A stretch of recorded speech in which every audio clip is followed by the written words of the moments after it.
జగన్మోహన్ రెడ్డి గారు ఏంటి అసలు యువత ఏ రకంగా వెళ్ళాలి అంటే కేసులుంటే రాజకీయాల్లో పైకి వస్తారను, లేకపోతే నన్ను మోడల్గా తీసుకున్నాను, అవినాష్ రెడ్డి, మిథున్ రెడ్డి నన్ను మోడల్గా తీసుకున్నారను ఇవి చెప్తారు ఆయన ఈ విద్యార్థి విభాగం, యువ విభాగం సమావేశాల్లో. అది కాదు కదా చెప్పాల్సింది. అవునండి.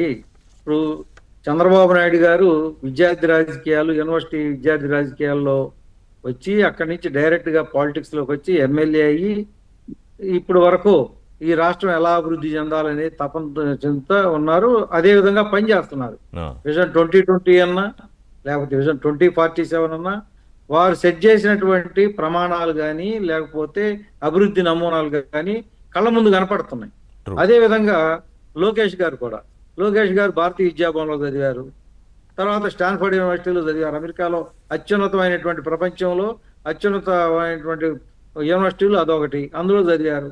తర్వాత వరల్డ్ బ్యాంకులో పనిచేశారు.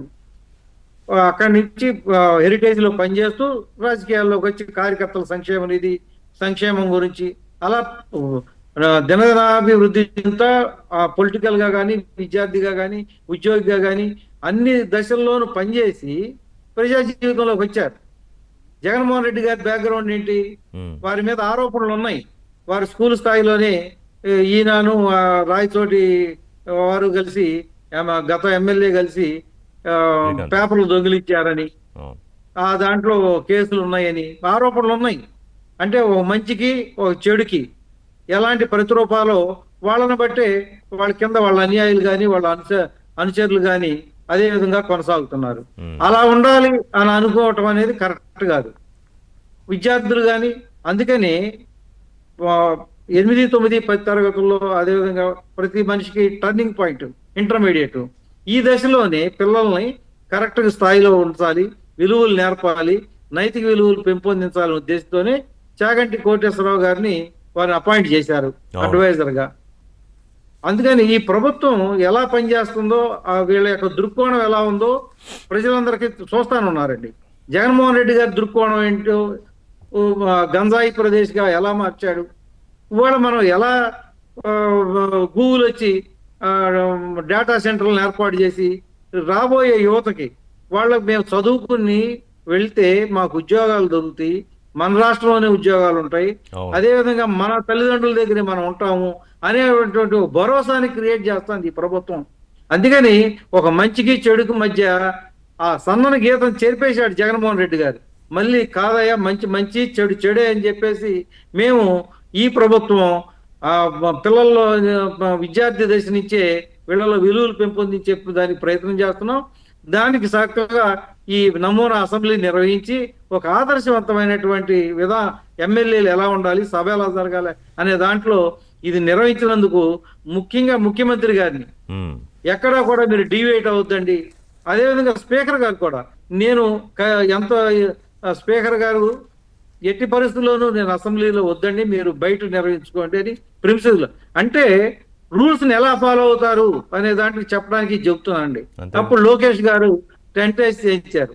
ముఖ్యంగా వీళ్ళ ముగ్గురిని కూడా అభినందించాలి. ముఖ్యంగా ఈ పిల్లల్లో ఆయన గతంలో చాలా మంది విద్యాశాఖ మంత్రులను చూసాం. అసలు విద్యార్థులకి విద్యాశాఖ మంత్రి గారికి సంబంధమే ఉండేది కాదు. కానీ ఏ విలువలు అయితే స్టాన్ఫర్డ్ యూనివర్సిటీలో ఆయన చదువుకున్నారో ఆ ప్రపంచ స్థాయి విలువల్ని ఇప్పుడు స్కూళ్ళల్లో ఇన్కల్కేట్ చేయడం కోసం విద్యార్థుల్లో కానీ టీచర్లో కానీ మీరు చూడండి, ఈ రోజున టీచర్లు ఎక్కడ వాళ్ళందరూ పాజిటివ్ గా ఉన్నారు. వాళ్ళని అభినందించాలి.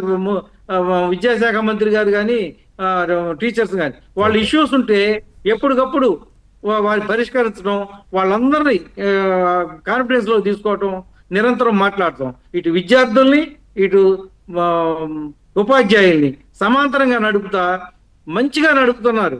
ఇటువంటి నేను ఇప్పుడు ఇంతకు ముందు చాలా సంవత్సరాల నుంచి చూస్తున్నా కానీ విద్యాశాఖ మంత్రికి విద్యాశాఖ సంబంధం లేనట్టు ఉండేది. అధికారులతో మాట్లాడతారు, వాళ్ళు ఆదేశాలు ఇస్తారు, వెళ్ళిపోతారు. అయితే ఒక చిన్న విషయం అండి, మొన్న నేను ఆశాంతం విద్యాశాఖ మంత్రి గారు వెనకే ఉండి చూస్తా ఉన్నా.